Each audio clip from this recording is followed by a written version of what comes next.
지금 현재는 그 상담자는 어떤 사람인가, 결국은 도와주는 사람이다라는 걸 염두에 두시고 이제 다음으로 넘어가 보죠. 이제 우리를 도와주는 사람들은 많이 있죠. 그렇죠? 부모님도 계시고 배우자도 있고 친구들도 있고 또 뭐 학교 선생님들도 계시고 뭐 직장의 동료들도 있고 심지어는 우리가 이제 나중에는 우리의 자녀들의 도움을 받기도 합니다.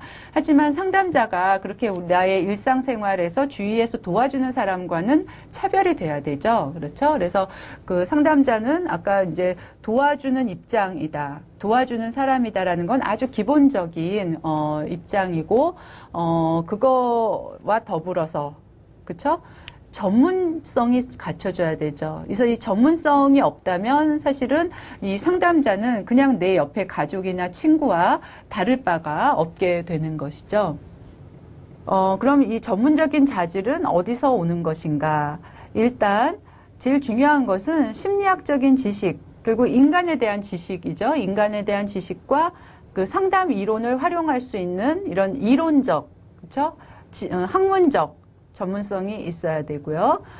또 하나는 상담 기술 훈련, 그러니까 이론적, 학문적 지식 외에 이 상담이란 분야에 대한 어떤 그 실제적인 수련, 경험, 트레이닝 이런 것들이 굉장히 그 실전에서 우러난, 실전에서 쌓인 이제 자질들이 있어야 되고요.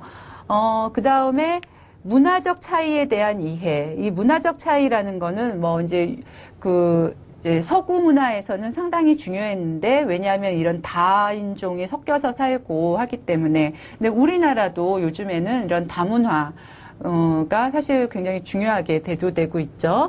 그리고 이러한 문화에 대한 이해는 결국 어떤 인간의 환경에 대한 이해, 그러니까 결국 인간 개인이 아니라 그 사람이 속해 있는 사회나 또 어떤 자라온 환경이나 그런 총체적인 이해를 말하는 것이고요.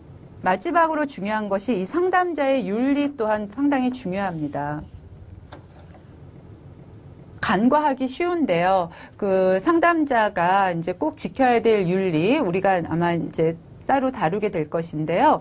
그 있어요. 뭐 내담자와의 비밀 이제를 보장한다든지, 또 내담자와 상담 이외의 관계, 뭐 이제 특히 성적인 관계나 금전적인 관계를 맺지 않는다든지, 당연한 얘기 같지만 실제 현장에서 사실 잘 안 지켜지고 있는 부분도 있거든요. 그래서 이제 그래서 이렇게 이 네 가지 부분의 전문성을 상담자는 꼭 갖추어야 합니다.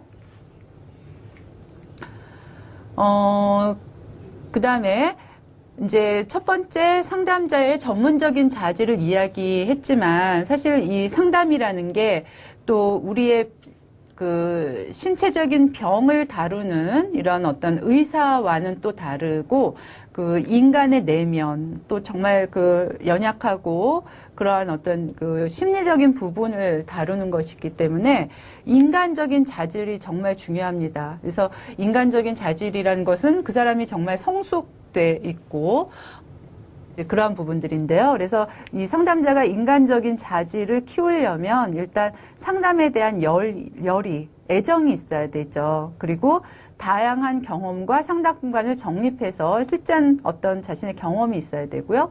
또 인간에 대한 깊은 이해와 존중, 더불어서 상담자 자체가 자신의 인격 수양이나 이런 가치관들이 정립이 돼야 되고, 또 더불어서 중요한 게 상담자 자신을 인정하고 돌보기. 내가 나를 사랑하고 나를 돌보고 또 나를 정말 위해주지 않는다면 다른 어떤 사람도 그렇게 할 수 없습니다. 이율배반적인 것이죠. 그래서 그러한 것들이 다 함께 이루어져야 한다는 것 꼭 알아두시고요. 다음에 이제 그럼 상담을 한번 나누어 볼까요? 먼저 그 심리적인 문제 유형의 다른 분류인데요. 먼저 이 내담자가 상담 장면에까지 오기까지 어떤 일들이 이 내담자에게 일어나는지를 한번 도식적으로 한번 살펴보죠. 일단 이 내담자에게 뭐 스트레스 환경이나 또 이제 여러 가지 이유로 인해서 심리적인 문제가 발생이 됩니다.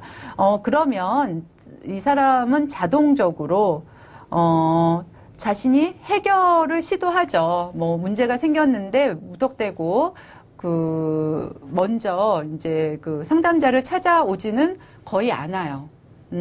아마 신체적인 질병이라면 아마 이제 다르죠. 뭐 감기 좀 걸리면 막 쪼르르 의사한테 달려가고 이제 그런 게 돼 있지만 아직 우리 사회나 아마 전 세계 어디라도 이 시기 내가 좀 우울해.